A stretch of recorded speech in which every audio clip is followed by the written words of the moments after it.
You are now listening to Carlie's Couch. I'm Carlie. And I'm Lex.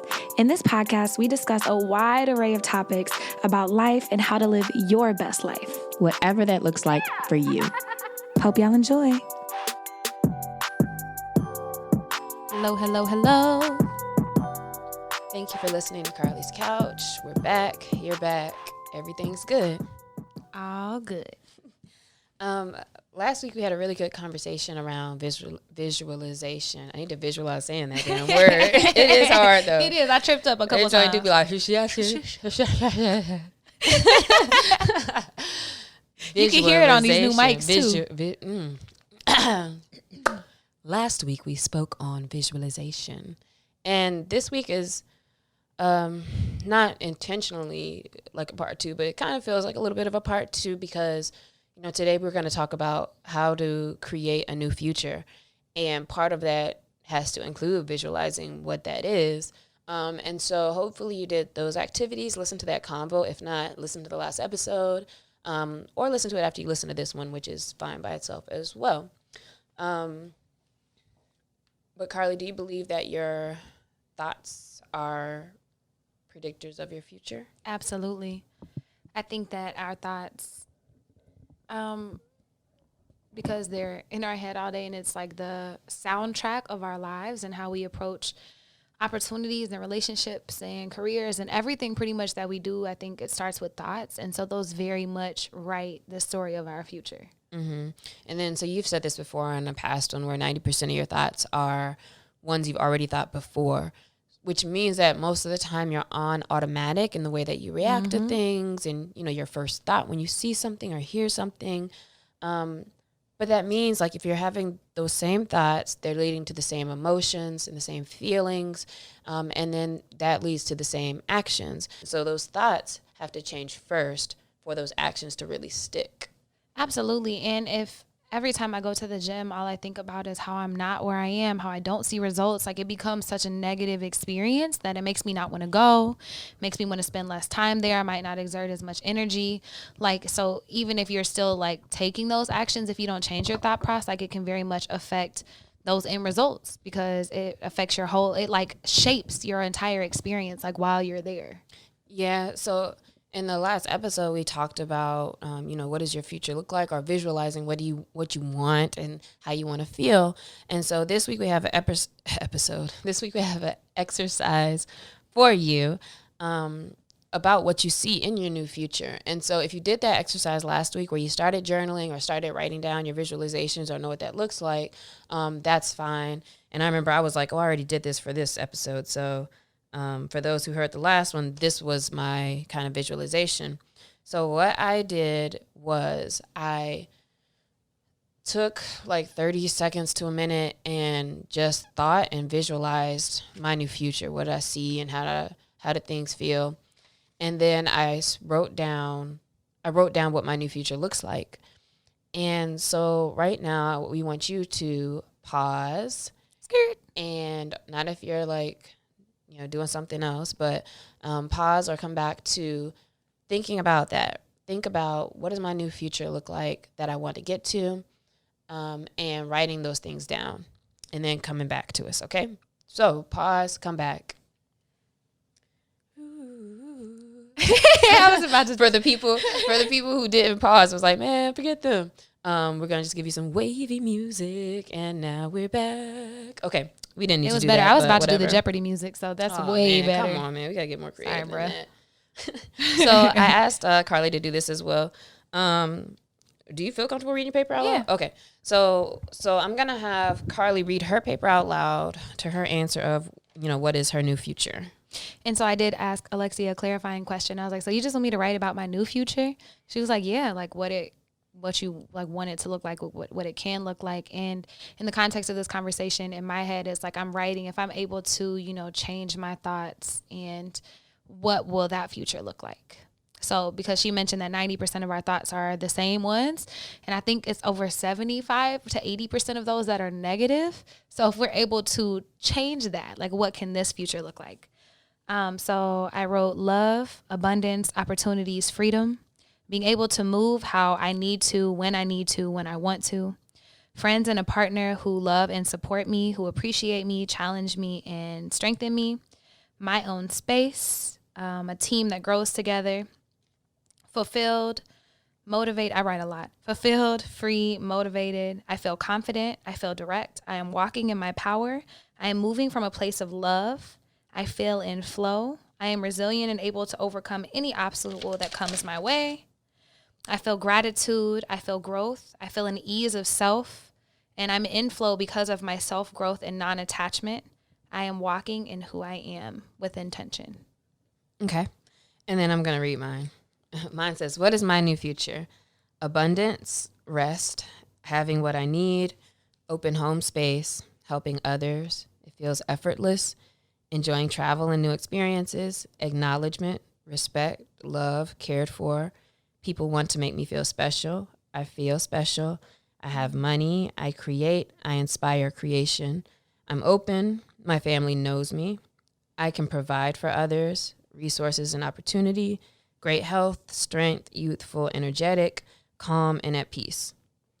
So actually, isn't it interesting how similar that sounds? Yeah. And from yours, a couple of things that stuck out the most were free and like freedom, because you said that a few times, but also kind of some things that sounded like assertive, like being more assertive in different spaces too.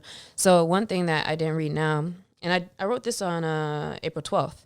So since then, and this is in my book where I write my goals every day, but since then I kind of started looking at this first before I write my goals.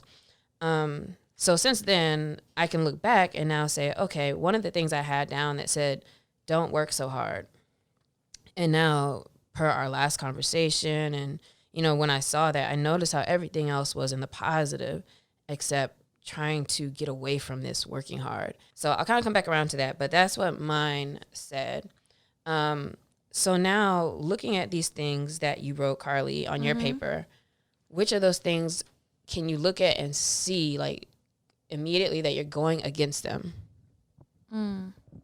So that's my example. So like if I say I want rest and to not work so hard, then I should stop being so hyped about that I work so much, or I should go to sleep and get rest instead of staying up. And so I'm saying I want a future where I get plenty of rest. I feel well rested and I'm not working so hard. And yet every day I'm doing the opposite of that. And so things like that, for example, show you where, okay, I'm not even like lined up for that. Mm-hmm. Is there anything you see with yours? Looking at it, I think the one that kind of stands out to me right now is like being able to move like how I need to, when I need to, like when I want to. And in my head, I'm like, yeah, well, I want to do that, but I don't have, you know, the funds to do those things right now. And I just noticed that, like that's in misalignment. I don't know if that's read what the thing says. Being able to move how I need to, when I need to, and when I want to. Don't you the though? way that I want to. Do you? I mean, I think. But so are you going outside against that? I don't think I'm going against that. I just Then don't think I'm fully able to do it the way I want to, because you know what I'm saying, stacking bread right now. So I don't think that's going against it. I don't know if I have anything that is actually going against. Like all of these things pretty much are in alignment with what I feel like I'm doing. Mm-hmm. I kind of want you to read them again, but I know everybody's like, I can't. I'll go. I'll be quick. I won't like double just read because I want to remember it without being like all in your paper. Yeah, because she is looking over here. I know, I can't read it. And my handwriting. All I see is freedom. Freedom. To freedom. These new mics got us Barbs. Oh no. Okay. Yeah, we're gonna have to cut that out. Abundance, opportunities, freedom, being able to move how I need to, when I need to, when I want to, friends and a partner who love and support me, appreciate me, challenge me, and strengthen me, my own space, a team that grows together, where we like build into each other's goals, fulfilled, free, motivated, feel confident, direct, walking in my power, moving from a place of love. I feel flow, resilience, able to overcome anything that comes my way. Gratitude, growth, ease of self, and I'm in flow because of my self-growth and non-attachment, and I'm walking in who I am. Okay. I don't think that anything goes against it, but I notice I struggle with non-attachment. What I struggle with non-attachment. Like, I said nothing that I think Uh-huh. in my journal or like from this exercise, I don't think I'm doing anything that goes directly against it or that's conflicting. But like, I just notice areas of struggle. Like I struggle with non-attachment. So you know, looking at that list, which ones you really believe more than others? Oh, absolutely. Yeah, like I said, non-attachment, that's enlightenment. But I just noticed like that's the layers that I'm working really hard to peel back every day. But that's the thing that I probably struggle with the most on this entire list. Yeah, but when you look at your list, or with me, when I look at my list, it says, what is my new future? But I have all of these things almost. Some I can if I just see it that way. So, like, all of these things are pretty much a go. Yeah, same. Yeah, if you did the visualization in the last episode, look at it now and kind of think more about it. Or if you have over the past few days, or if you just did this exercise, look at the things that you listed out and see what you're directly going against, like every day. Like if you're talking about, for example, with money, if you're talking about, I can take care of myself, or I'm self-sufficient, or I have money, you're not going against it because you don't have it. You're going against it because you're watching 5 hours of Netflix every day. So that's what I mean by that. Like you're saying you want, you know what I mean? You're saying you want to create, but you're just on your laptop all day. So things like that, like you're not really being honest, and you're not really in that space because you don't really want to create. You want to feel secure, or you want to be busy, or you want to whatever, or work hard. Like I said, I don't want to do. So that's what I mean by that. Now that you say that, I'm thinking about abundance. So I want to like flow from a place of abundance in everything that I do. I say that I want to move with abundance in every area of my life, including financially, and to be able to invest in my business and my friends' businesses and do the things that I need to do. But if I'm operating from a mentality of lack, like of not having it, of being scared to let it go, then that goes against me being able to do it. But in what ways do you feel you are operating from a place of lack? I was thinking about pricing this workshop that I'm doing with a friend, and him and I got into a discussion. So it's funny because I had a discussion with a friend before, and they were like, you know, you really need to price for your worth, and because you struggle with that. And this was like a few days before I'd even talked to the person I'm working on the conference with, and I was like, yeah, you're right. Like I know that. Like I know, blah blah blah. So fast forward till I'm talking to my homie. You always know till you got to throw that price out there. God dang it! Until I'm talking to my homie, he was like, all right, so how much we gonna price this for? And I get on my soapbox of how I started doing the work that I do so people could have access. And it's how could we price this at this point if, you know, it's a pandemic and they might not have money and they do all this. And he was like, I'm going to stop you right there. And I was like, okay. And he was like, you're moving from a limited mindset. You're moving from a mindset of lack right now. And I was like, what do you mean? He was like, do you think you're working in like your purpose? And I was like, yeah. He's like, do you not have experience doing these things? Yes. Then why aren't you pricing it? Well, because he's like, so you think that the universe isn't going to provide people who have money to allow you to do this? He's like, don't you volunteer every weekend? Like, don't you have time? So he just really challenged me on this mindset where I was like, I can't price it this high, partially because I am worried about people having access, but that's also a limiting mindset. And then partially because I'm kind of scared to charge that much money. So yeah, that's a very because long you're worried that it won't be worth that much money, right? Is what you're saying? Yeah, like what if it's not? And so that's a mentality of lack and moving from a place of like not having it as opposed to like me walking in purpose and being confident that I'm in alignment and flow and all these things. And is that reflective like in other places as well where you can see the same type of thing? A few. So how do we go? Because that's and same for me, right? Like anytime it kind of feels like you're kind of forcing something or having like a slight struggle, it's most likely coming from a place of lack or worth with you or with myself, if you really whittle it down. And so now, how do we become this new future? What's different now? Now that you're seeing that, you're kind of like aware of it. Now what's different? How do you get to the next space? Because we're always talking about what we see and like, you know, I'm abundant and generous and all these things. And so, but now you're like, wait, I got called out that I'm not. So now what?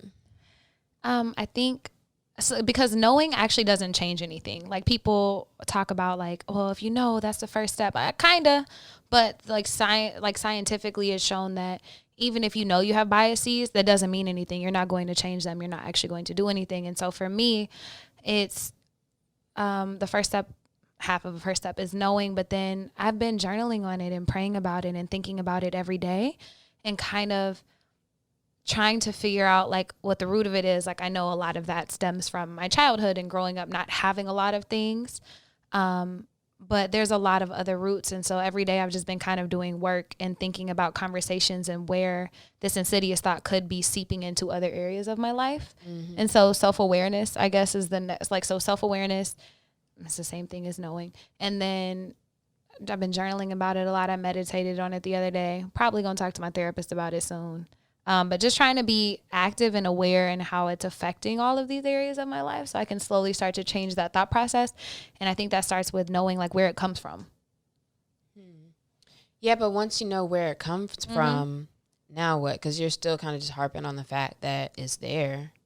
Yeah. So I think if I recognize that the fruit of this root of like, you know, growing up not having anything and being scared to ask for more because what if people don't have it or what if I don't have it or whatever comes from that, like I know that that's where it comes from. I can kind of confront it. And for me, like confronting it is a big deal. Like, no, like, Carlie, you don't have to think like that because that is something that happened in your past. Like you made it through it. And then presenting all of the contrary evidence like in my brain. So for example, specifically thinking of this conference, I'm like, man, I can't charge this much because I don't have this. Well, actually, you know, you went to business school, you have an MBA, you did this, you've been an entrepreneur for 3 years and had your own company. You've been doing consulting on all these things and start kind of challenging those thoughts with present evidence for me. Helps me start to break down like those roots that it has in my head. But even as you say that though, it's still interesting to me because you're still trying to prove that you're worth it. You know what I mean? Like, it's like you're still trying to make a list to be like, I can do this because of what things. And sure, like, that makes sense, right? Like, in general, like, I mean, minus the president of the United States, but, like, to actually have background in what you're doing to be successful with it. But at the same time, what if we could cut all that out and just be like, it should be this much because that, like, that's how much it is. Yeah, or like that's just how much you want to make, or that's where you want to take it, or that's the challenge that you want to set to, like, you know, do a conference at this level, and you're doing that because of the impact that will have, and et cetera, but like still not trying to have some kind of like check off for it. But I think that is interesting because the more I feel like we really feel like we know ourselves, but it's like the more we dig into these types of things, like, and it seems like the last couple of weeks, like I've had so many random flashbacks to like things as a kid that I'm like, damn, I have not thought about that for years, 30 years. And like kind of all of a sudden clicking in place, like why, to your point, like how those things have affected me at this time. So now when you visualize, like what can you really be practicing? I think that in that case, you can practice, being in a space. I feel like I've done this before, actually. I've practiced and visualized walking into meetings and like saying some crazy numbers or being just really confident. And that has helped actually over time. But what are some things that you can visualize now specifically like to make that something where your first thought doesn't come to, oh, that's too much. Like when you're talking about money. So specifically, my friend and I who are doing this conference, we actually visualize every time we do a meeting. Oh, cool. Yeah, so we do breath work, and then we'll visualize, and it's visualizing that we get more people than what our number is, that we have great responses, that they want to pay that they are asking if we have more courses. They are asking us, well, good. Can we buy this book from y'all? Like, are y'all writing a book or paying to fly us out to come speak and to come teach whoever it is? And so we've been doing that every single time. And I noticed the first couple of times, I'm like, yeah, okay, kind of in my head a little bit like, man, that many people. But now I'm like, yeah, that would be fire if it was that many people. And I feel myself start to change. I think you made a real good point in how I noticed even with you saying that, like your expressions change and your feelings change when you say, we want 5,000 people to be there, versus when you're like, man, that would be fire. Like, I wonder how that's going to happen. And if we approach things in the same with, what is it that we said in the last episode? Oh, like more clients, things like that, right? Like if you have your goals of what you want and who you want to be, it's like, oh man, I wonder how that's going to happen. Like, and feeling excitement around it, because I think that, again, going to our last episode, it's that you can be visualizing, but you're really visualizing the negative. If you're saying, we're going to have 5,000 people there, but you don't believe that. Yeah. So it's like you have to find the right way to say it to make you feel good. And I think you can notice what you say or how you say things to make you feel good. And now keeping those thoughts more so to the forefront, or remembering to bring those thoughts back up later. Agreed. And I think it's also just staying open to how things can happen, and open to the possibilities. So even the mindset shift from, man, I don't think we could get 5,000 clients to, that would be really awesome. Like from it changing from a negative into a possibility. Like I think that's the first shift that I noticed in my thinking. Yeah. And then, so you talked about recognizing your past, and we've talked about that in different ways, and knowing where things come from, recognizing that that's not where you have to be stuck in the stories, blah blah blah. So stripping that away is essentially what needs to happen in order to step into that new future. So what does it look like to strip your identity, or like what you're considering your identity? Like, I'm a workaholic, or I'm a busy person, or, what you identify with. I'm a caring person. I care about my community. I care about all this access, things like that, right? But there are other things I think that also can be holding you back with that. So how does stripping your identity work? Because we are the writers of our own life stories, and you can write yourself however you want to, a victim, a hero, whatever. And sometimes it depends on the day. Like sometimes you are the hero in your story, and sometimes you're the villain, and sometimes you're the victim, and all of that. But I think that it's recognizing that we have that power to write our own narrative and to own our own narratives. And that, for me, that's like a huge shift, is realizing that really is on me at the end of the day. Like no matter what happened with anybody else, like I'm picking these labels to own and to describe myself. Like I'm owning my past. I'm letting that define me, as opposed to just choosing like who I am in that moment. And so it allows you to own your power. Yeah, I agree. I think it allows you to own your power. And I think that if you can really stop and say, I'm not that. And for me, I don't know how to explain what type of person it is. Probably like apathetic. There's probably a better word, but I'm kind of like just chill a lot of times, because also I'm not even really like that excited about the huge things, because like it's gonna be $1 million, like the same way this might be $100. And so I also kind of am like, it's no big deal.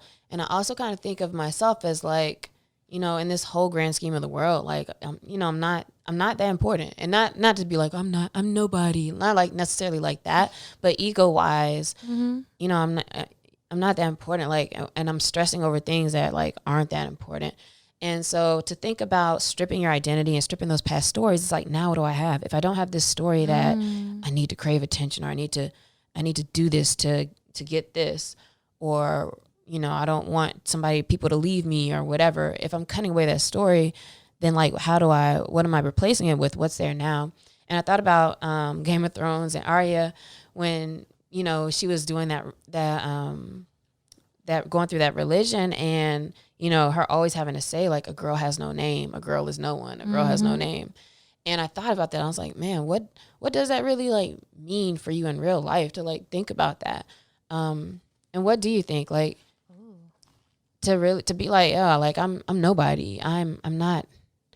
To me, that almost makes it easier to now fill that space, instead of, even though I'm not saying, oh, I'm a millionaire, but to say, man, I'm nobody. Also, like, I really don't feel the past. I'm just like, now I'm here now is how I feel. As I say, I think it frees us from our expectation and our needs and everything in that moment. Like maybe even once, like if I am if I am no longer defined by my past and by the things that happened to me and by these traumas, if I just let go of like my need to, be this person in the community and do all this stuff, like I'm kind of free to just be who I am. And it's like, oh, that's interesting. It makes me think a lot about in mindfulness and meditation, when they talk about when you start to realize that you're the watcher, like the seat of awareness, as opposed to the things that are happening to you. And it allows you just to be free and actually be present in that moment. Like if I stop telling myself like, man, I'm the person who always fucks up, or who always does this, then I just get to be a person in the moment. Mm-hmm. I agree with that. And it clears you, right? So like, I feel like if you have more of a clear space, and now we need to know what do we want to be? What do I want to do instead? Who do I want to be, right? Like she could be anybody. Like this is literally like becoming a new person, because you can't be the same thoughts. You can't say like, oh man, I wish I woke up every day and like nothing changes. Even if you're setting your alarm or whatever, even if you're getting up, like nothing's changing with you feeling like that's such an important thing, or like coming from that place of like, this thing matters so much. And so to strip that away of, all of those things that don't matter, you now have to become that other person.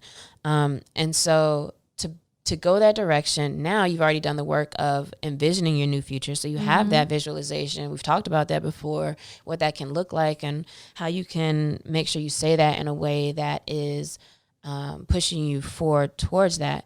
And so now you remind yourself of that in that time. So, if I'm finding myself like frustrated or coming from a place of lack or whatever, kind of can do an ego, like clear that and come from a different space. Like, no, what do I want to be right now? Or who am I right now? Or who am I going to be? That's the question. Like you kind of ask yourself every day in the mirror, like, who am I going to be today? You know what that makes me think of? Preston. Shout out to Hero P. Yeah. When he was on if y'all have not watched Preston Dawson's episode, you should go back and watch it. I think it was like 54 or something like that, 45. But it was really dope. He was just saying like he had this moment where he realized he wasn't who he wants to be. And so he made Hero P. And so every day he kind of checks like his thoughts and decisions and actions. Yeah. Like, is this in alignment? Like, it's like what would Hero P do? Yeah, what would Hero P do? Like if Hero P has his body and lives his lifestyle and has these type of like gigs going on and all this, like, are these the same thoughts that he has? Like, are these in alignment with his goals? And I think that, that's a great self-check. Like, so, you have this vision, like, are the thoughts that you're thinking, are the things that you're doing, is how you're moving in alignment with this new future that you envision for yourself? Yeah. And being that person means thinking like that person, giving like that person, charging like that person, just all of those things. And so it's really that has to come first, before the actions, to make it stick and to make it make sense. Absolutely. You just got to be that person.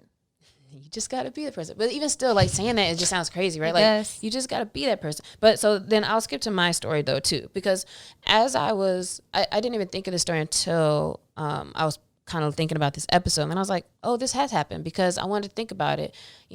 What examples do I have where all of a sudden, I feel like it always feels like it's, all of a sudden, like I am different, but it's because you haven't been thinking about it anymore, because you've just been doing it, if that makes sense.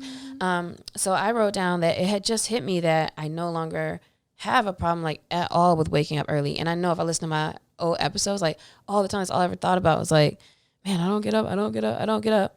And it literally was my biggest like gripe every day. Like every day I was disappointed when I woke up in the morning. Every day. I would literally be hitting snooze, feeling disappointed, but then it would like spiral me kind of into that. And then it's weird because I don't know how I stopped thinking about why it's so hard to get up. But what happened was I'm an agency director and I have employees and I have clients and I have a meeting at 7 a.m. and 9 a.m. and 10 and 12. And I get up because I'm an agency director. And I get up because I'm a business owner. And I get up because I have things to get done. And I get up because I need time to do what I want to do before I start working. And I don't think about it anymore. And I literally get up at like 5:30 automatically now, like every single day, no problem. And when I don't, or if I don't, then I don't really care, because it doesn't matter, because this is the life that I signed up for, and that I get plenty of rest. So I rest till I feel good, and then I get up and I do what I want to do, and then in the evening I usually go to bed early anyway. But I had to act like this person. Like, what does this person act like? And do it. And I don't think I wrote down anything. I wasn't like, to be a successful entrepreneur, like, what do I have to be? I just looked at my responsibilities and like it just clicked. Like, it's hard to explain. Yeah, it is. But I think that's a great example. I also will throw in just with the waking up thing. Whenever I first started working at the gym a few years ago, they were like, oh, how do you feel about being a 5 a.m. person? I was like, I am not a 5 a.m. trainer. Like, I will never open the gym.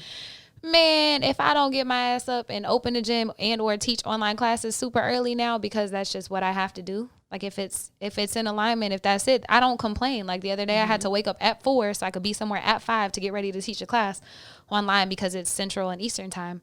It wasn't a big deal. Like I didn't be, and I also, like you said, I kind of let go of the need of having to quote unquote be a morning person or to be that person that wakes up at 5. I wake up and I do what I got to do. And it just kind of is. Yeah, I am a morning person though. And same. So, in the way that the visualization kind of plays into this and also helped me, I would say, is that as I'm going through my day and like hiring people or in a meeting or doing things, I'm in this space. I'm in this space of being this person, and I've been there. And so it's not like the waking up doesn't feel like a chore. The waking up is part of it. Because I know how it feels. Like I feel like, you know, I have 4 buildings across the U.S. right now. And so now I'm in the journey of it. I think that we think the journey starts when you get the result. And what we're showing with how we think and how we feel is that we can be there in the space to be in the journey. Like the journey doesn't start until you get in the space, into the headspace. Not once you get the abs, then like that's when it pops. Not when you get the $1 million, I'm going to feel a certain way. If you're trying to be something different or new because this is going to improve or this is going to make me better, this is going to make me feel better, I don't want to feel this way, then that's where you're waiting for something instead of getting in that space and now you're there. And now it's part of the journey. Yeah. And this is what we kind of talked about with the last episode, which is why I was like, oh, it's kind of going to bleed a little bit. But I hope it's all still kind of like connecting all the dots. I think it builds. Like it starts with visualizing and even thinking about what you want to be or who you want to be. And then this is allowing you to get to that space. Yeah. You can't wait for that thing to be happening. Or you can't even look. And that's why I'm like, if you look at your list, like none of this stuff is stuff that you have to wait for, or for me that I have to wait for. But your goals, so for example, like we can talk about what the difference is with that. If you have goals of making a certain amount, if you have goals of being a certain size, whatever that those things may be, I think all of that is valid. But again, to bring it back down to what your future looks like, meaning what your present looks like, is, you know, what do you think is going to be different? What was one of yours so we can use an example? Like, what's something that you want, or like what's a goal or something in your future? I, in my head, you know, have never been around good romantic relationships. And so it's something that I struggle with, like making sure I'm always moving from a place of love and not coming from triggers or trauma or whatever.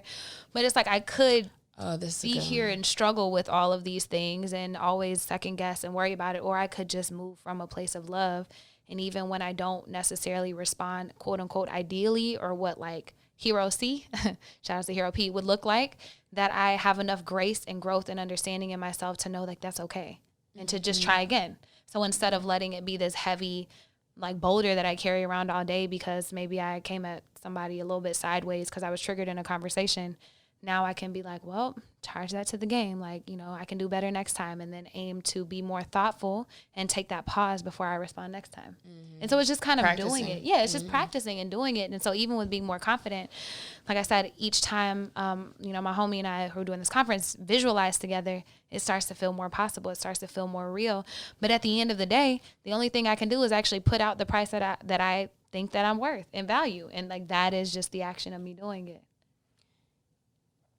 Yeah, I think that makes sense. And I think it's interesting how it's hard to like pinpoint the moment of change and the moment of being different, again, because you became that person and then you realize that that thing was there. Yeah, and it is much more peaceful. And I think it's that moment like when you go from trying to doing, you know, people are like, man, I'm trying to do better. Yeah. And you're just doing better. And there's not like a scientific method.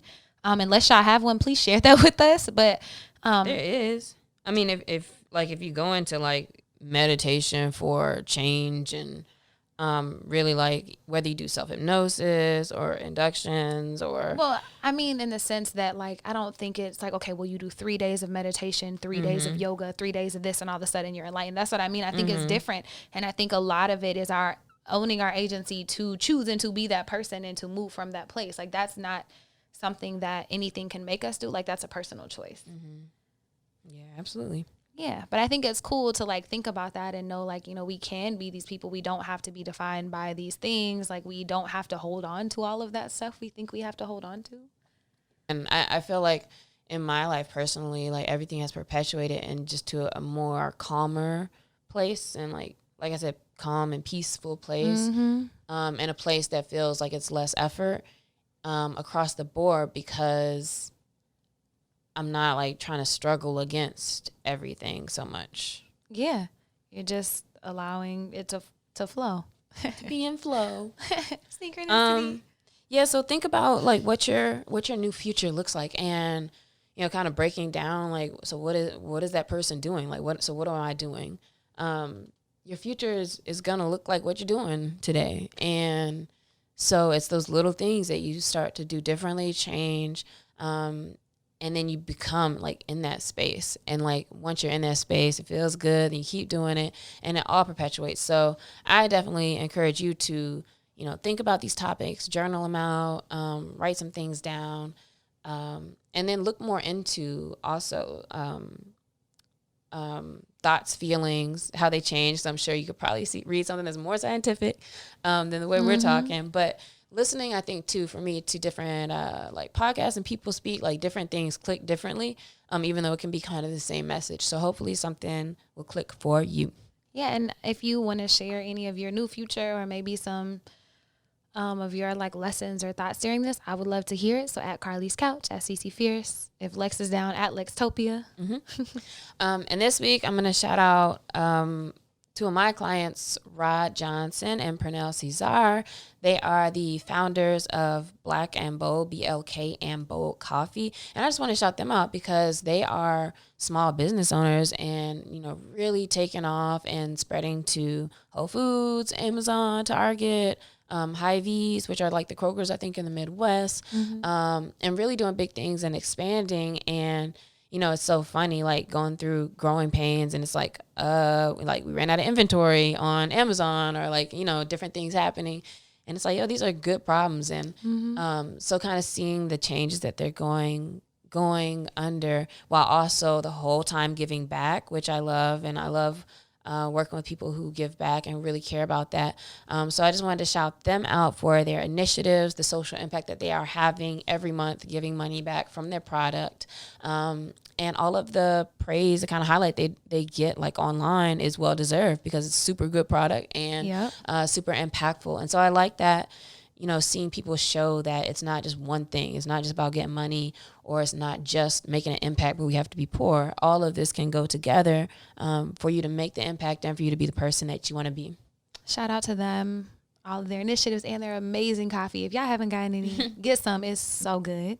Yeah, it's good. It's real good. Like, man, I need coffee. But our question of the week is, what are you going to enjoy believing today? Ooh, that's a good question for this episode. What are you going to enjoy believing today?